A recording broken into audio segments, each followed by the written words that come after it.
जैव वैद्यकीय कचऱ्याची विल्हेवाट कशी लावायची आज मी तुम्हाला सांगणार आहे याची माहिती। वैद्यकीय कचऱ्यासाठी त्याचे 4 कलर असतात। कुठले? एक पिवळा, दुसरा लाल, तिसरा निळा, चौथा पांढरा, असे 4 कलर असतात।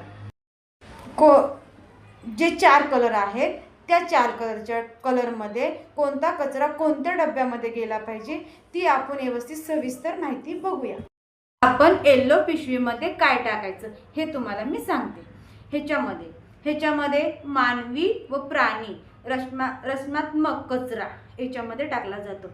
उदाहरण तुम्हाला सांगते, ड्रेसिंग केलेले प्लास्टर, कास्ट, कापसाचे गोळे, कालबाह्य औषधे, रासायनिक कचरा, जंतूला शंकासाठी वापरले रासायनिक, शरीरातील रक्ताने अथवा दूषित झालेल्या वस्तू याच्यामध्ये टाकला जातो। कशामध्ये? पिवळ्यामध्ये। व क्लिनिकल प्रयोगशाळा, रक्ताच्या पिशव्या, सूक्ष्मजीव, स्टॉक, लस, प्राणी किंवा मानवी आपण जो अवयव कट केला जातो तो पिवळ्या पिशवीमध्ये टाकला जातो। पिशवीतला कचरा पाहिला। आता आपण लाल पिशवीमध्ये काय टाकायचं हे तुम्हाला मी सांगत आहे। आता लाल पिशवीमध्ये काय काय येणार? बाटल्या, प्लास्टिक बाटल्या, सलाईनच्या लावलेल्या बाटल्या, ट्यूब, कॅथेटर, युरिन बॅग, संच, सिरिंजेस, सुई नसलेल्या फिक्स सुई सिरिंजेस व सुई कट केलेल्या आणि हातमोजे कशामध्ये? लालमध्ये। लाल टाकायचं।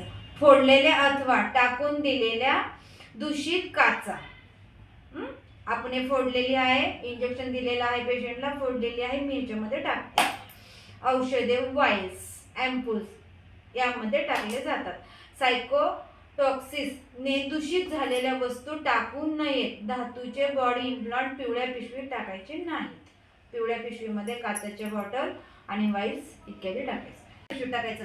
पण जे सुई असते ना, जे धारदार वस्तू सुया, फिक्स सुया असणारे सिरिंज, बर्नरने जाळलेले अथवा कटरने कट केलेल्या सुया, स्कार्पलेस, ब्लेड आणि इतर दूषित टोकदार वस्तू ज्यांनी टोचलेले व किंवा कापले जाऊ शकते अशा सगळ्या वस्तू आपण याच्यामध्ये टाकायच्या आहेत। कशामध्ये? व्हाईट मध्ये सुई या धारदार वस्तू।